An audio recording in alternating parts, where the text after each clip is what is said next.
Like a spotlight, the water hits me.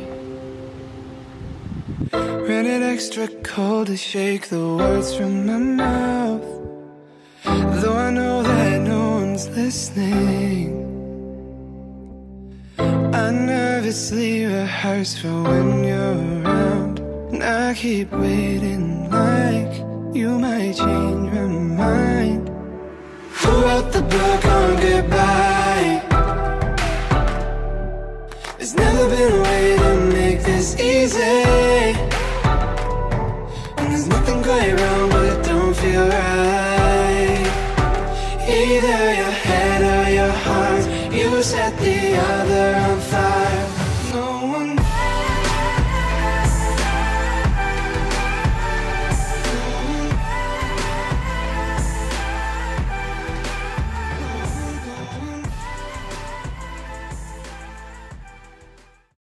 Hi guys, and welcome to the Car Show. Today I'm in the brand new Land Rover Discovery. The Discovery has a long history of destroying off-road courses, and today we're reviewing this one, which is supposed to be as good on the road as it is off-road. Taking a look at the exterior design, this car is in perfect sync with Land Rover and Range Rover's new design cues. It doesn't resemble the old model at all. I mean, it's a completely new car. And I think it's for the best because it doesn't look bad at all. I mean, from the front it's really pretty, and it does resemble many of its siblings, I would say. But yeah, from the back it's a bit weird, but it doesn't look bad. And if you compare it again to the old model, I think this is a way better looking car overall.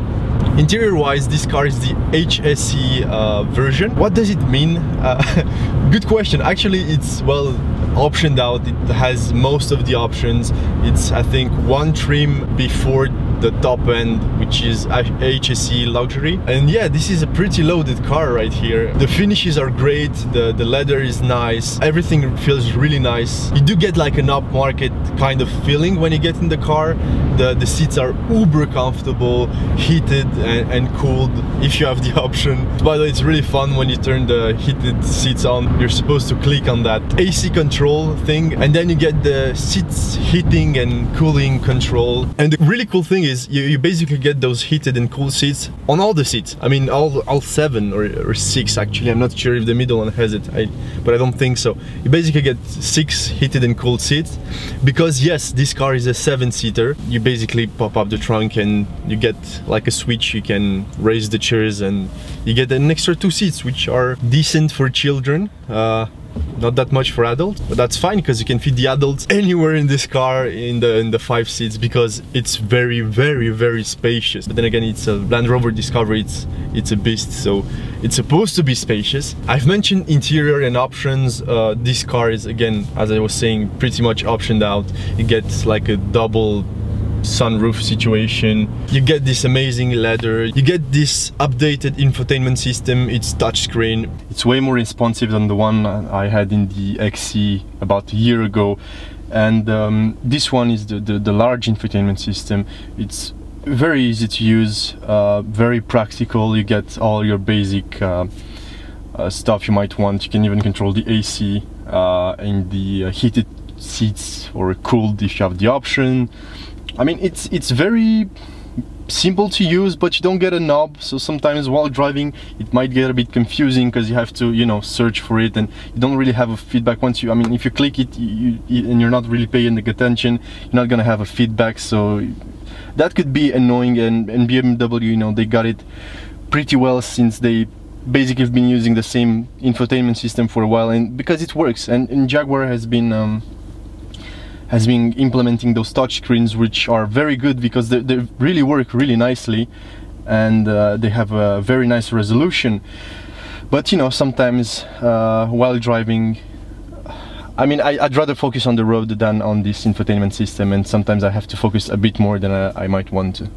You also get anything from lane assists to heated steering wheel and cruise control, if that's even an option today, because most cars have cruise control. This one is not adaptive, but it's fine as it is. This car also has an impressive amount of storage. I mean, you get 1, 2, 3, 4, 5, 6, I think somewhere about 6 or 7 storage places. Like you could put anything from a bottle to your phone, your wallet, and even, you know, some more private stuff. Mints, actually, and you get to store it. Well, you have the choice to store it here and simply hide it out from the people in the car who might want to steal them away from you. Or you could just take it and store it anywhere in this car because it's huge. I mean, you get under the cup holders, you get a huge storage. You get it here in the armrest. You get like a double situation, and it's so big I can physically fit my arm up until the elbow basically. You get another little storage here, and you got your glove box, and you got huge door bins, and basically no one's gonna be able to steal those mints away from you. But enough about that, let's move on to the engine and the specifications. This car comes with it's the SD version, SD4. It has a 2-liter 4-cylinder turbo diesel engine, making 240 horsepower and about 500 Newton meters of torque. It has an 8-speed automatic gearbox. It's a torque converter as Jaguar uses, and you know, all of their models. So it's fine, it's responsive enough. It's not the best on downshifts and upshifts. It's quick. 0 to 100 takes, I don't know, and I don't care, because this is an SUV and it doesn't matter. What really matters, and where this car really is good at, it's off-roading. It has all the various intelligent controls for the traction and suspension whatsoever. You get, you know, for icy roads, mud, rocks or whatever. That's where the Land Rover Discovery is excellent, because it has huge ground clearance. It's very, very good off-road, and the suspension, since it's basically, it floats on the road. It's so comfortable when you're cruising on the highway or anything. It's a very comfortable suspension, and then off-road it does the job amazingly, and the car overall performs amazingly. And that's what you want from a Land Rover. You don't want 0 to 100 kilometers per hour performance. If you want that, well, you still have 2 bigger engines. You have a 3-liter V6 diesel, which is good for about 300 horsepower or thereabout, and you have the big supercharged V6 petrol, which has 340 horsepower if I'm not mistaken. And believe me, there it's gonna be more than enough to satisfy your speed needs in a car that is this big. Because you have to imagine, this car is not small at all. It's a very, very big car. It's imposing, it's large. I couldn't even fit it in my garage, that's what I'm saying. I managed to fit the Lexus RX, which is a big car itself, but this one wouldn't fit in the garage. Height-wise, width-wise, it's just too big. But getting back to our 4-cylinder diesel engine, why would you pick this option? Probably because you want a better fuel consumption and lower taxes. And this one deserves a medal because it's very economical, especially on the highway. I got an average of about 6 liters per 100 kilometers, which is, in my opinion, for a car this size with 240 horsepower is amazing. And in town you should be expecting anything from 9.5 to 10 liters per 100 kilometers. I would say that's a very realistic number, and not driving very economic. I mean, driving normally as a normal person would do, so not really light-footed, right? Just normal driving. I think this car's main purpose is to accommodate a big family's need, whether it be just simply cruising around the city and you know, going grocery shopping or whatever, doing any activities, as well as going on a longer road trip, because you can fit a rather impressive amount of people in a simple car.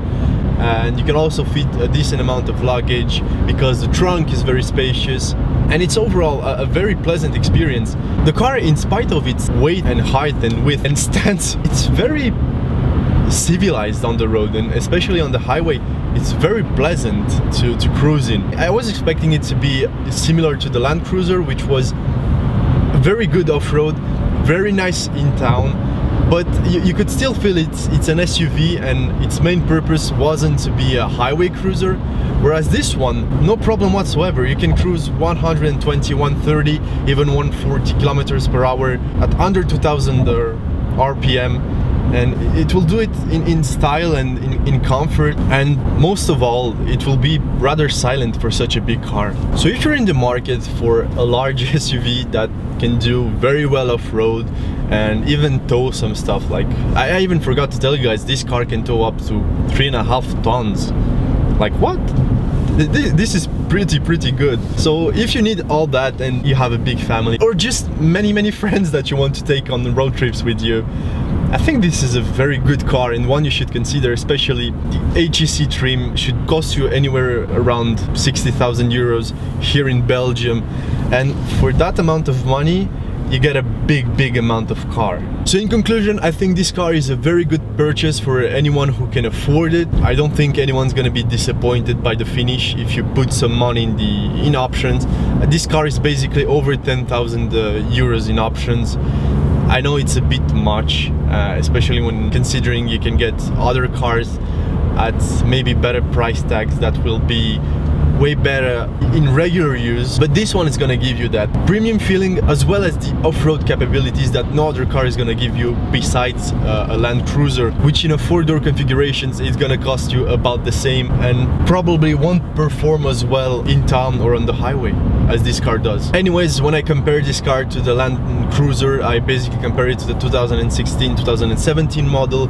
There's an upcoming 2018 which I hopefully will get to drive anytime soon, and I'll come back with my definitive impression between this car and its new rival. In the meantime, I hope you guys enjoyed my review. I personally was very pleasantly surprised by this car and how well it manages to drive in town. If you guys enjoyed this, please make sure to give it a thumbs up, to share it with your friends which are car nuts, hopefully, and lastly, don't forget to subscribe to my channel. It will help me get more cars for you to review, and I think that would be a win-win situation right there. Plus it's free, so you know, why not? I'll see you next time, guys. Bye bye.